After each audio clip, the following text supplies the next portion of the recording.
championnat sera géré par la fédération directement. Et donc c'est un moment important pour notre fédération. C'est un moment que je qualifierais d'historique, d'un basculement très important en mettant en place ce championnat d'élite masculin au sein de notre fédération.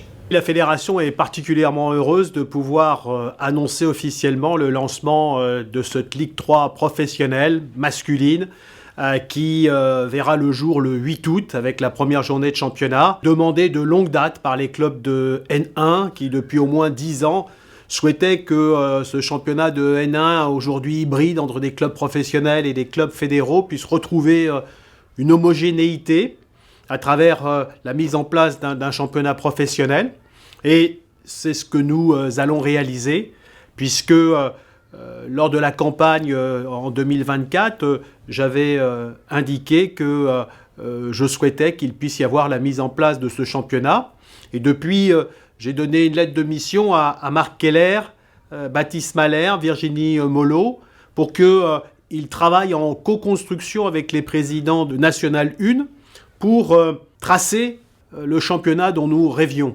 Le produit fini qui a été adopté par le comité exécutif, je crois, correspond en tout point à ce que nous avions imaginé et qui verra le jour donc le 8 août prochain. C'est un jour important aujourd'hui parce qu'on lance maintenant enfin cette L3 à partir de la saison 26-27. C'est le fruit d'un travail collectif que nous avons fait avec tous les présidents de National, maintenant depuis 15 mois, les salariés de la fédération, les différentes familles aussi, pour essayer de créer un produit à terme qui soit pérenne, plus innovant, attractif et plus territorial. Donc ça nous a demandé beaucoup de temps pour rencontrer tout le monde, mais essayer de co-construire ce projet. Nous y sommes arrivés. Le format qu'on a décidé d'avoir à partir de 26-27, c'est 18 clubs, avec 2 montées directes et un système de play-off. Il y aura donc un trophée, c'est celui-ci, le trophée de France, et qui va récompenser chaque année le vainqueur de cette L3. Juste pour ceux qui ne connaîtraient pas ce trophée, et c'est pour ça que quand je disais historique, ça rejoint aussi cet élément-là. Ce trophée, c'est un trophée qui a été offert par le baron de Coubertin au début du siècle, au football et au rugby. Au rugby, il est devenu le trophée de Brennus, le bouclier de Brennus, et ce trophée, nous l'avions égaré, perdu pendant des décennies avant de le retrouver. Et ce trophée, c'est le premier trophée, avant même qu'apparaissent tous nos championnats, qui était le trophée récompensant, entre guillemets, le champion de France. Et donc, d'une certaine manière, lorsque le COMEX et Marc, avec ses équipes, se donne ce trophée, c'est un retour d'une certaine manière à l'origine de notre football. Et je crois avec une symbolique forte attachée à ce trophée, puisque ça sera celui de ce championnat dont on l'a dit, on souhaite qu'il soit ancré dans notre territoire. Je souhaitais que ce soit un championnat innovant, qui ne ressemble pas à la Ligue 1 ou à la Ligue 2, mais qui ait sa propre identité. Il est innovant déjà en termes de squad limite. On va limiter à 20 le nombre de joueurs autorisés. Ne sera pas comptabilisé dans les 20 les joueurs de moins de 21 ans ou les joueurs formés dans la Ligue.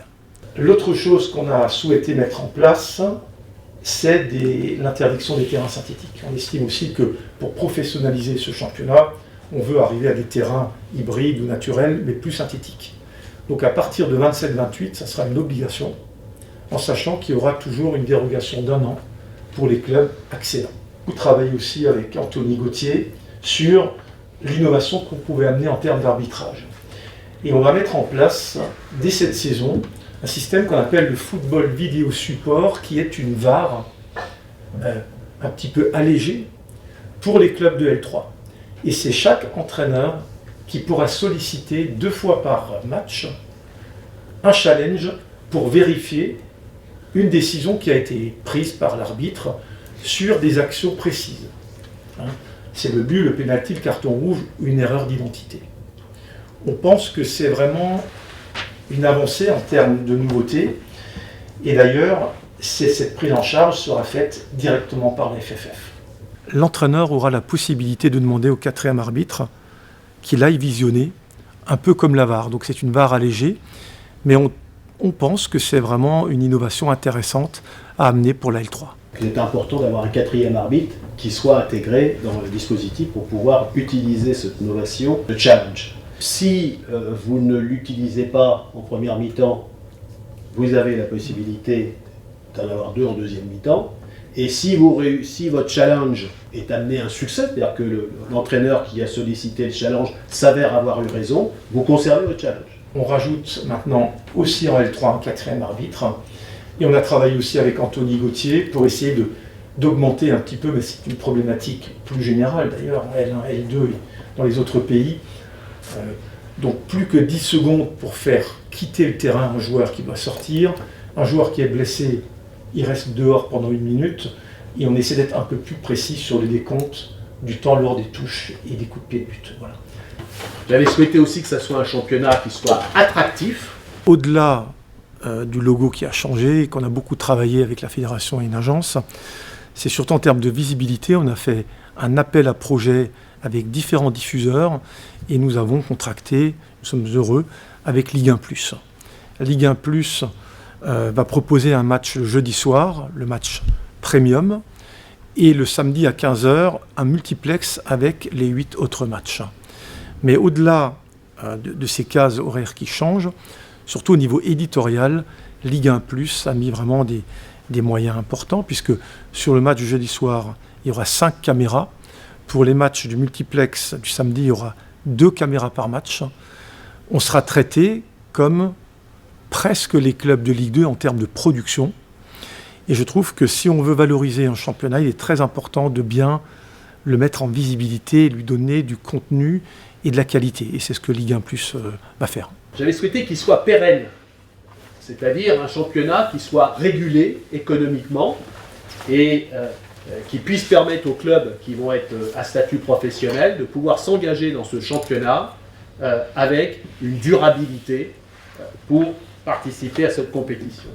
Il faut soutenir, mais il faut responsabiliser. Les aides fédérales vont augmenter. On va passer d'un coût pour la Fédé de 6 millions d'euros par an cette saison à peu près 12 millions l'année prochaine, grâce à une licence club qui va passer de 300 000 à 400 000 euros par club en fonction de critères à remplir.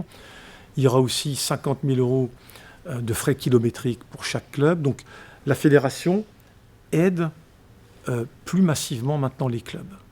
Il y aura aussi une aide pour les clubs qui sont relégués dans la N2 qui sera appelée N1 bientôt.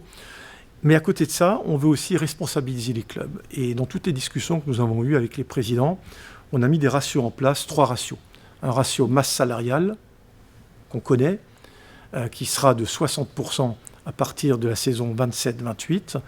Il y a un deuxième ratio pour respecter cette masse salariale. Un club qui ne respecte pas doit payer une luxury tax qui va participer au développement de cette division, de cette L3.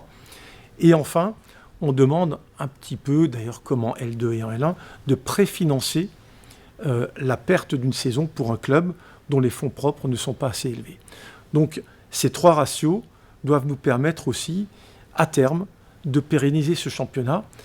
Il faut le rappeler quand même aujourd'hui, le national est un championnat très hétérogène avec des clubs pro sous dérogation, des clubs fédéraux. Mais il y a quelque chose de commun, c'est qu'il y a des pertes assez importantes dans cette division. Un des objectifs fixés par la Fédé, c'est d'essayer de trouver un système pour, à terme, mieux pérenniser ce championnat. Et c'est ce qu'on va essayer de faire. Quand on dit pérennité, la fédération prend un petit peu ses responsabilités avec un soutien plus important, mais aussi des choses qu'on va demander au club. Voilà. Et en parallèle de ces 3 ratios, on souhaite aussi laisser encore 1 an d'accompagnement, mais à partir de 27-28, tous les clubs de L3 seront organisés sous forme de sociétés commerciales. Voilà. Et puis enfin, on avait souhaité que ça soit un championnat ancré dans les territoires, un championnat populaire, un championnat qui soit au plus proche des supporters dans l'ensemble de nos territoires. C'est un championnat aussi qu'on souhaite territorial, ancré dans les villes françaises. Voilà. Moi, je pense qu'à côté de la L1 et de la L2, il y a une place pour le national qu'on transforme en L3. dans des villes aujourd'hui en France et qui aiment le football. Voilà, je pense qu'on peut soutenir des grands clubs, mais il y a une place aussi pour ce championnat de L3. Moi j'y crois beaucoup parce que j'ai été président de Strasbourg 3 ans en national, donc c'est un championnat que je connais assez bien. Et je pense qu'il y a une vraie place pour la L3. Voilà. Et quand je dis territorial, Philippe l'a dit, c'est absolument pas péjoratif. Voilà. Je pense qu'il y a une vraie place à trouver dans des villes moyennes, partout en France. Et quand vous voyez aujourd'hui, moi j'ai regardé régulièrement des matchs, quand vous regardez les matchs de L3 aujourd'hui à Dijon, à Sochaux, à Caen, je trouve que c'est des matchs intéressants. Et qu'il y a un public pour ça. Et je crois que la visibilité qu'on essaie d'amener maintenant avec Ligue 1+, doit aussi amener ce championnat à être aimé par les supporters français. La fédération va mettre en place aussi une gouvernance dédiée à la L3, comme la L2FP d'ailleurs, mais aussi un organigramme opérationnel. On est à la recherche d'un manager de la L3 qui va piloter la relation avec les clubs au quotidien. L'idée aussi avec tous les présidents et à travers la commission qui est mise en place, c'est de mettre une structure en place avec les dirigeants de la L3 pour se voir régulièrement et pour faire des bilans et améliorer les choses. Et c'est ce qu'on fera. Pour la première fois, la fédération va gérer en son sein un championnat professionnel masculin.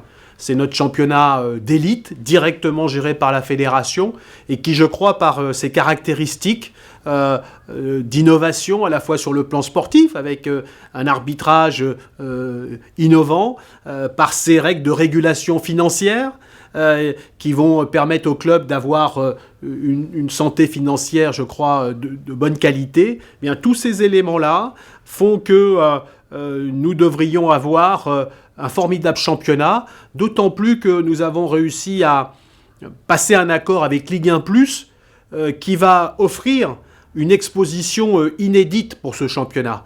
Les moyens à la fois de production, mais aussi la ligne éditoriale, je pense, vont vraiment mettre en valeur ce nouveau championnat. Tout le monde est d'accord que c'est une vraie opportunité que la fédération met en place aujourd'hui sur ce national qui était un championnat un petit peu délaissé.